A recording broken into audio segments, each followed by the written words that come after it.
កិច្ចប្រជុំនេះនឹងដំណើរការរយៈពេល2ថ្ងៃចាប់ពីថ្ងៃទី30ដល់ថ្ងៃទី31ខែសីហាឆ្នាំ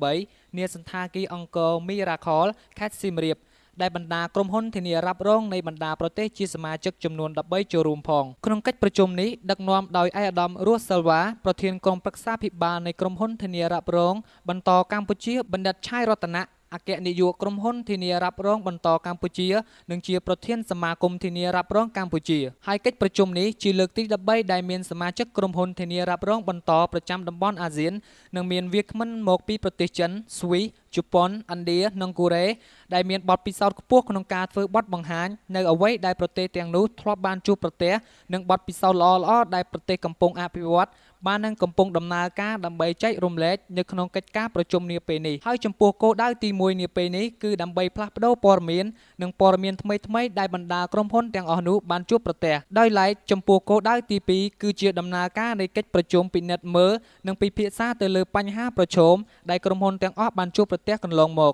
ហើយសម្រាប់គោលដៅនៃកិច្ចប្រជុំដែលកម្ពុជាធ្វើជាម្ចាស់នាពេលនេះគឺសម្ដៅធ្វើយ៉ាងណាក្នុងការរៀបចំខ្លួនឲ្យបានរួចរាល់របស់បណ្ដាប្រទេសក្នុងតំបន់អាស៊ានសម្រាប់សមាគមអាស៊ានឆ្នាំ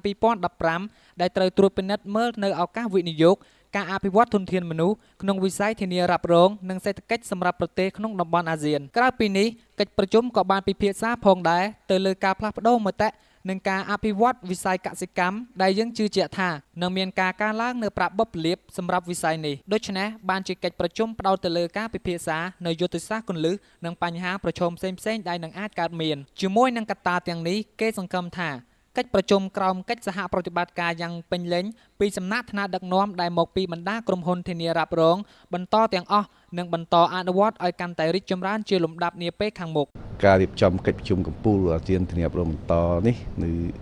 ដោយសារឆ្នាំនេះគឺជាប្រទេសកម្ពុជាយើងដែលមានក្រុមហ៊ុនធានារ៉ាប់រងបន្តកម្ពុជានឹងបានរៀបចំទទួលកិច្ចប្រជុំនេះដោយមានបណ្ដាក្រុមហ៊ុនមួយចំនួនភាគច្រើនគឺជាសមាជិករបស់អាស៊ានយើងតែម្ដងដោយមានក្រុមហ៊ុនធំមួយចំនួនលើពិភពលោកដូចជាប្រទេសជប៉ុនប្រទេសឥណ្ឌាប្រទេសចិននិងក្រុមហ៊ុនមួយចំនួនទៀតដែលបានចូលរួមក្នុងកិច្ចប្រជុំថ្ងៃនេះហើយកិច្ចប្រជុំថ្ងៃនេះគឺមានការផ្ដោតសំខាន់ទៅលើការធ្វើសមារណកម្មអាស៊ានឆ្នាំ2015ខាងមុខនេះដែលគេផ្ដោតសំខាន់ទៅលើការធានារ៉ាប់រងនិងការធានារ៉ាប់រងបន្តអញ្ចឹងកិច្ចប្រជុំនេះគាត់បានជជែកគ្នាអំពីថាតើការលក់ធានារ៉ាប់រងឬការធ្វើធានារ៉ាប់រងនៅក្នុងបណ្ដាប្រទេសមួយចំនួននឹងដែលដកស្រង់បទពិសោធន៍គ្នាទៅវិញទៅមកដោយភាសាអំពីការដោះស្រាយសំណងការអភិវឌ្ឍវិស័យធានារ៉ាប់រងរបស់ប្រទេសមួយនឹងគឺកិច្ចប្រជុំថ្ងៃនេះគឺយើងបានផ្លាស់ប្ដូរយោបល់គ្នាដើម្បីរិះរកក្នុងការអភិវឌ្ឍវិស័យធានារ៉ាប់រងនៅក្នុងប្រទេសមួយតែម្ដងព្រោះថានៅឆ្នាំ2015ខាងមុខនេះគឺយើងត្រូវការមានការប្រកួតប្រជែងគ្នាពីសមត្ថភាពពីអ្វីទាំងអស់គឺថាប្រទេសមួយទៅ ready ក្នុងការរៀបចំខ្លួនក្នុងការចូលធ្វើសមារណកម្មអាស៊ាននៅឆ្នាំ2015ខាងមុខនេះលើកនេះគឺប្រទេសកម្ពុជាយើងទុំតែលើកទី1ទេដែលបានរៀបចំកិច្ចប្រជុំនេះ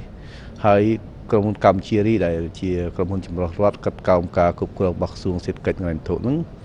ទើបតែបានចូលជាសមាជិករបស់អាស៊ាន Summit នេះបានប្រហែលជា5ឆ្នាំតែប៉ុណ្ណោះកិច្ចប្រជុំនេះគឺបានរៀបចំនៅរៀងរាល់ឆ្នាំគឺហើយឆ្នាំក្រោយនេះគឺ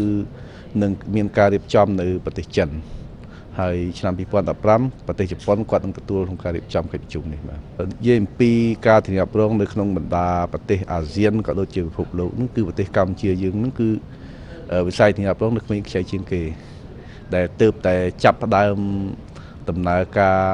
កម្ពុជានេះដំណើរការនៅឆ្នាំ2003អញ្ចឹងទៅក្នុងការវិស័យធានារ៉ាប់រងទាំងមូលមិនថាធានារ៉ាប់រងបន្តធានារ៉ាប់រងទូទៅឬធានារ៉ាប់រងជីវិតទេគឺថាប្រទេសកម្ពុជាយើងនឹងគឺថាក្មេងខ្ចីជាងគេមែនទែនហើយឆ្នាំនេះក៏គេបានសរសើរយើងខ្លាំងដែរអំពីការរៀបចំកិច្ចប្រជុំនេះដែលថាយើងទើបតែចាប់ផ្ដើមប៉ុន្តែយើងមានឆន្ទៈក្នុងការធ្វើយើងរួបរวมយើងធ្វើមិនដើម្បីឲ្យប្រទេសក្រុមហ៊ុនធំមួយចំនួននៅអាស៊ានក៏ដូចជាលើពិភពលោកគាត់បានស្គាល់ពីថាកម្ពុជាយើងវិស័យធានារ៉ាប់រងកម្ពុជាយើងរីកចម្រើនដល់ណា